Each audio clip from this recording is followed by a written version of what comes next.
episode pertama, kita diperkenalkan dengan seorang wanita bernama Byeon Mirae dan juga ibunya, Aeon. Mirae lagi-lagi kesiangan karena ia selalu bekerja terlalu keras. Harinya semakin dipersulit saat mobilnya dihalangi oleh mobil tetangga yang diparkir sembarangan. Sehingga terpaksa Mirae naik bus untuk bisa sampai ke kantornya. Sampai di kantor, tiba-tiba ada pengumuman jika CEO kantor mereka yang bernama Nam Chio akan inspeksi dadakan. Semua karyawan pun sibuk mempersiapkan diri termasuk Mirae.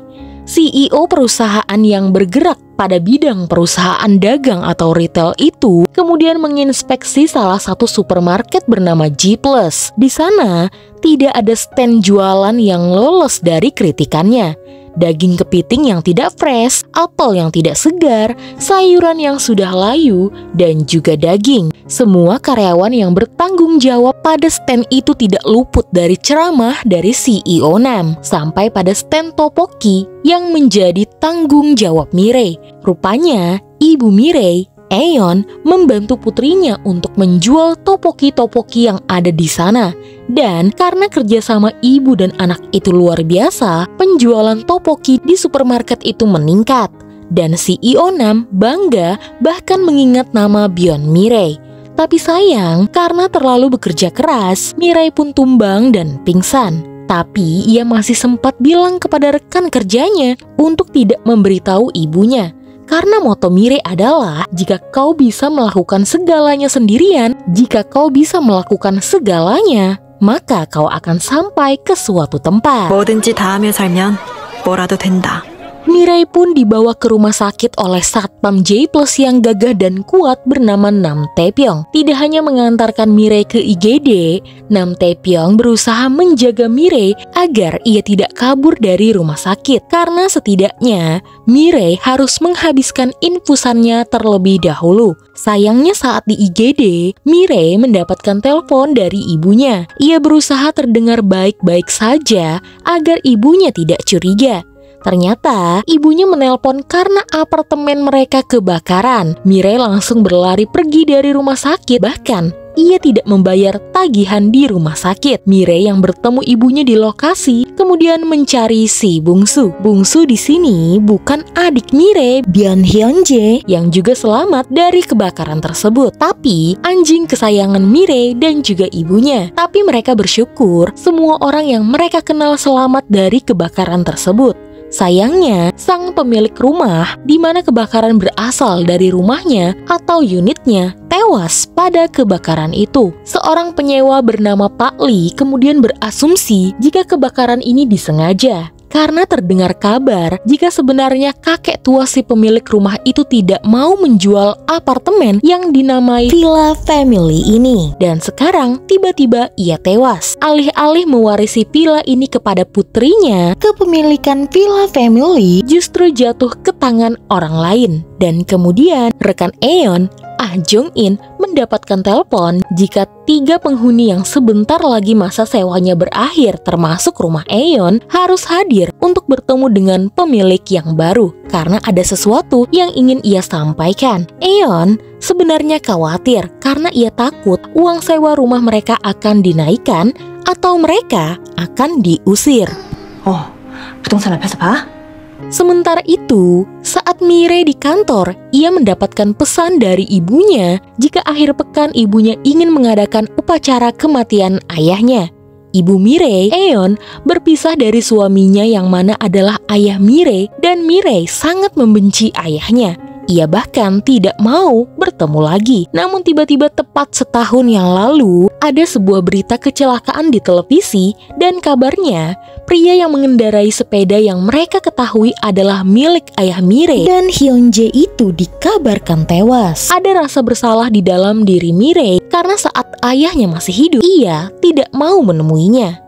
Perpisahan itu juga membuat ibunya bersedih, di mana ibunya hanya ingin bercerai saja, bukan ingin mantan suaminya itu mati. Singkat cerita, Aeon dan 2 penyewa yang lain datang ke real estate untuk bertemu dengan pemilik yang baru. Pria parubaya pemilik villa itu sangatlah tampan dan ingin mereka bertiga keluar dari villa tersebut karena ia ingin merenovasi rumahnya menjadi lebih besar. jadi ia membutuhkan ruang. Eon dan kedua penyewa yang lain berusaha menolak, dan Eon malah membuat statement tentang kecurigaan bagaimana bisa pria tua pemilik sewa sebelumnya itu menjual villa ini. Sementara pria tua itu memiliki seorang putri, seolah-olah menuduh pemilik yang baru itu yang tidak-tidak. Sehingga pemilik baru itu pun kesal karena hal tersebut tidak ada hubungannya dengan para penyewa.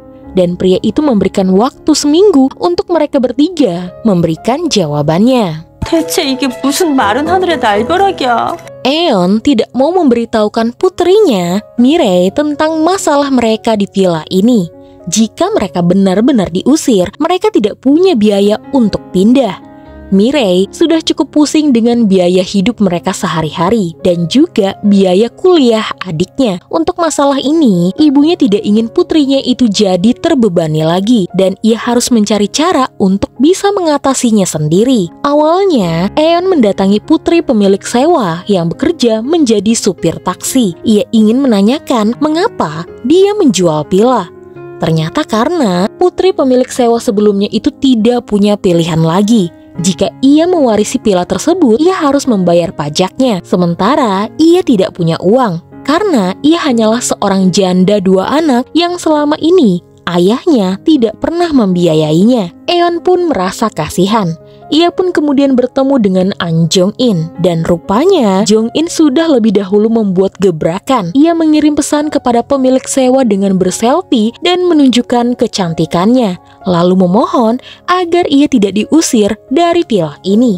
Dan pria itu menjawab, "Baiklah." An Jong-in jadi yakin mungkin saja pemilik villa yang baru itu tertarik kepadanya. Lalu pemilik sewa yang lain, Ibu Huang, juga mengirim buah-buahan dan surat dari cucunya agar mereka tidak diusir. Eon pun juga harus melakukan sesuatu. Ia kemudian menghubungi pemilik sewa itu dan berkeluh kesah jika ia adalah seorang ibu yang berjuang membesarkan anak-anaknya di rumah ini. Mereka punya hutang yang harus dilunasi. Bahkan anak-anaknya sampai tidak bisa makan daging karena hal tersebut. Ia berharap pemilik sewa yang baru mau mengizinkannya tinggal di tempat ini. Karena jika mereka diusir, mereka tidak punya pilihan lain selain terjun ke Sungai Han. Rupanya, pemilik sewa itu bukanlah pemilik yang asli. Ia lalu melaporkan hal ini kepada pemilik sewa yang asli yang adalah bosnya. Langkah apa yang akan ia ambil? Sementara itu, Mirei lagi-lagi bekerja keras. Ia bahkan sampai tidak sadar ada Nam Taepyeong di sampingnya. Malam itu, Mirei berniat lembur, tapi teman-temannya mengajaknya untuk minum-minum bersama. Sebenarnya ia tidak ingin bergabung, tapi karena ia sudah sangat jenuh dan mantan kekasihnya selalu menghubunginya, ia pun langsung ikut pergi bersama teman-temannya.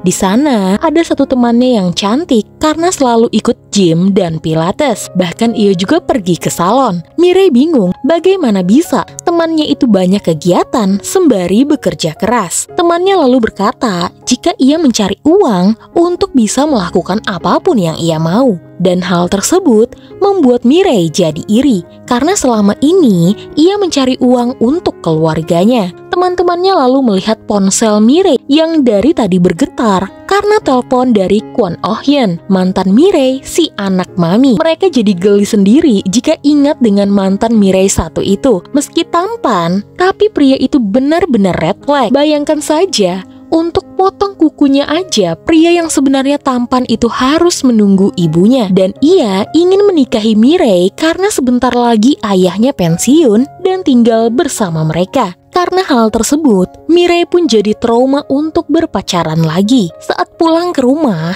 ia melihat ibunya masak makanan untuk pemakaman ayahnya. Ia pun kesal karena menurutnya kematian ayahnya itu tidak patut untuk dirayakan. Dan ayahnya hanyalah orang asing baginya. Tapi sebagai seorang ibu yang baik, Eon harus mengajarkan anak-anaknya untuk tetap berbakti dan mengucapkan perpisahan kepada ayah mereka. 편하게 갈 길 가라고. Selama ini, dari Mirei kecil hingga ia dewasa, ibunya adalah Wonder Woman baginya.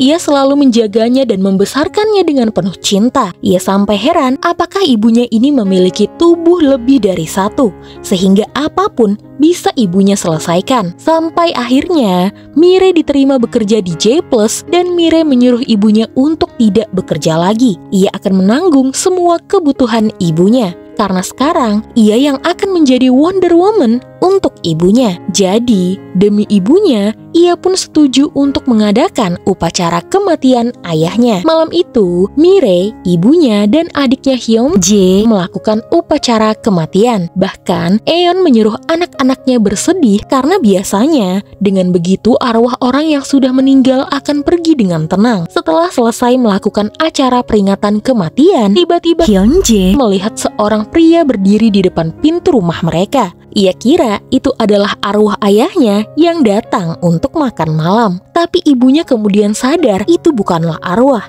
melainkan manusia asli, dan dia adalah Byun Mujin, suaminya. Saking terkejutnya, Eon pun hampir terjatuh. Dengan cepat, Mujin langsung menangkap istrinya. Ia lalu memperkenalkan dirinya sebagai pemilik villa yang ditempati istri dan juga anak-anaknya. Ayah yang sudah lama Mirei buang kembali dan menjadi pemilik baru villa yang mereka sewa. 오래전에 갖다 버린 아버지가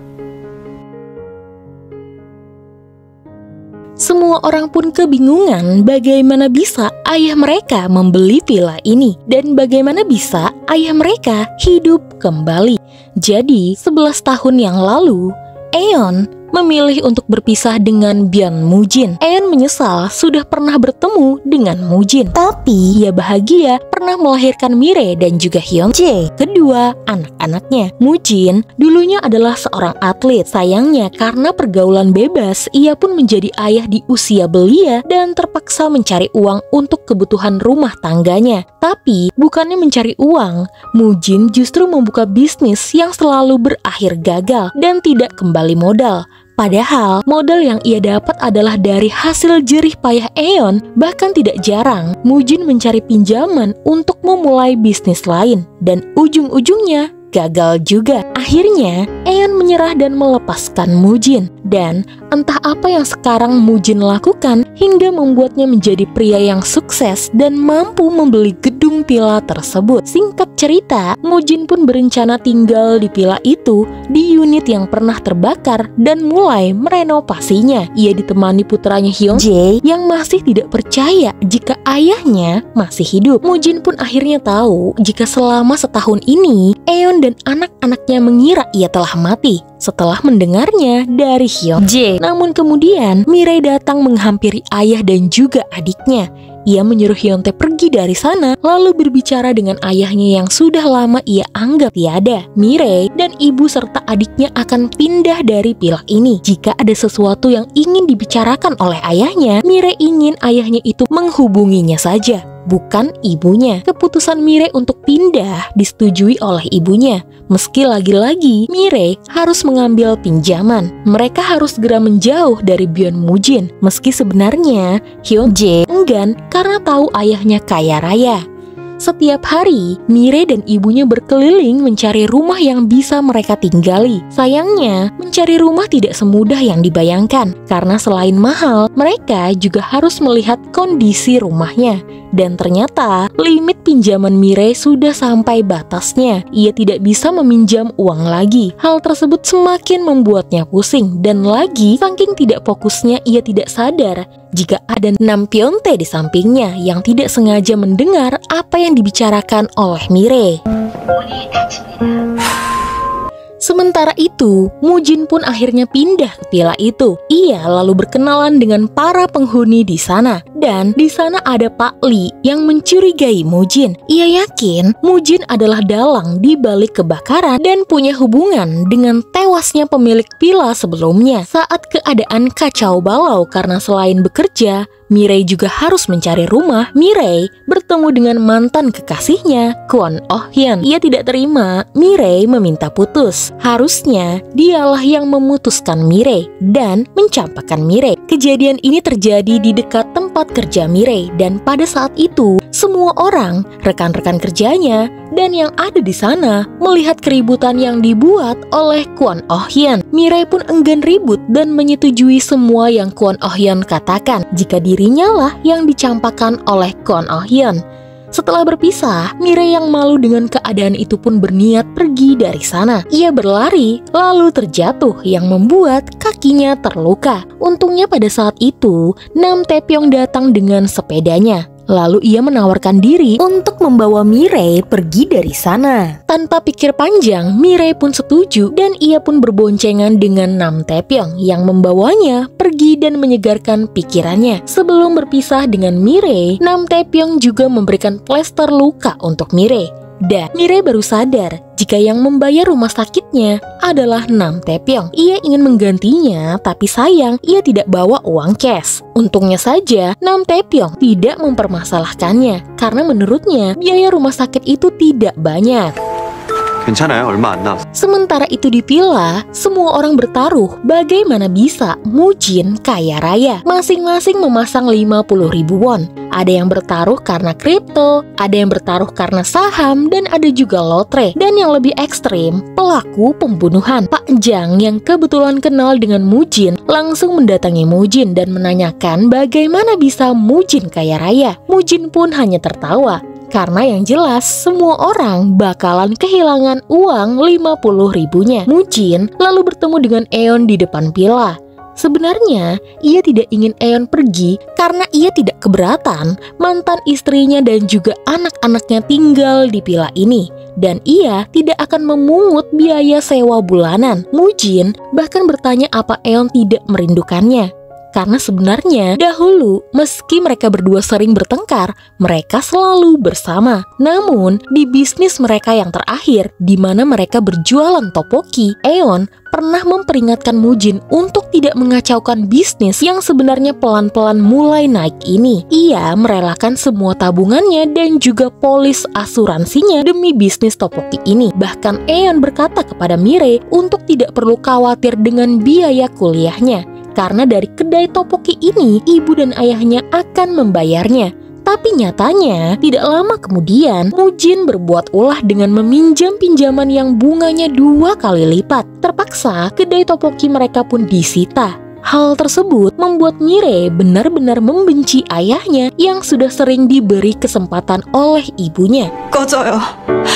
Saat akhir pekan, Mirai dan ibunya kembali mencari rumah. Sebenarnya ada rumah yang bagus, namun ibunya menolak. Mirai pun merasa ibunya sedang menunda-nunda atau bahkan menolak untuk pindah. Ia lalu memperlihatkan sosial media adiknya yang dengan bangganya memamerkan barang-barang ayahnya. Mirai berpikir untuk meninggalkan Hyungjae dan pindah berdua saja dengan ibunya. Namun, melihat ibunya menunda-nunda terus dan sepertinya ragu, Mirai pun jadi kesal. Eon pun juga kesal karena putrinya baru saja membentaknya. Ia pun memilih pergi sendiri dan di sana ia menghubungi Mujin untuk bertemu. Di dalam sebuah bar, Eon dan Mujin pun bertemu. Eon langsung menanyakan maksud kedatangan Mujin kembali ke kehidupan mereka dan menjadi pemilik villa. Tidak mungkin Mujin tidak mengetahui jika mereka tinggal di sana. 너 죽을래? Sementara itu, Mirai kembali ke rumah. Melihat ibunya tidak ada, ia pun menghubungi ibunya, namun telepon tidak diangkat. Ia lalu bertanya kepada teman ibunya, dan pemilik salon itu berkata jika baru saja ibunya bertemu dengan ayah Mirai, pemilik villa mereka. Mirai pun langsung berlari menuju ke bar tempat ibu dan ayahnya bertemu. Sementara itu, Mujin keluar dari bar karena ia tidak mau menjawab pertanyaan Eon. Eon langsung menarik baju Mujin dan memaksanya untuk berkata sejujurnya. Apa tujuan Mujin datang ke kehidupan mereka? Apa tujuan Mujin datang kemari? Mujin pun lantas menarik tangan Eon. Ia berkata, Eon sebenarnya tahu apa maksudnya, yaitu kembali bersama. Ia ingin mereka kembali bersama lagi. Dan ia ingin hidup bersama seperti dahulu. Pada saat itu, Mirai tiba-tiba muncul. Ia lalu berteriak agar ayahnya melepaskan ibunya. Dan pada saat itu, tiba-tiba sebuah tendangan mendarat di pipi Mujin. Rupanya, Nam Taepyeong mengira Mujin adalah orang yang jahat. Ia pun terkejut saat tahu orang yang ia tendang adalah ayahnya Mirei. Melihat ibunya mencoba menolong ayahnya, Mirei kembali mendorong Mujin hingga kembali tersungkur. Ibu dan juga ayahnya bingung, terlebih Nam Taepyeong. Ia juga semakin bingung mengapa Mirei melakukan hal tersebut. 대환장 파티의 시작이다.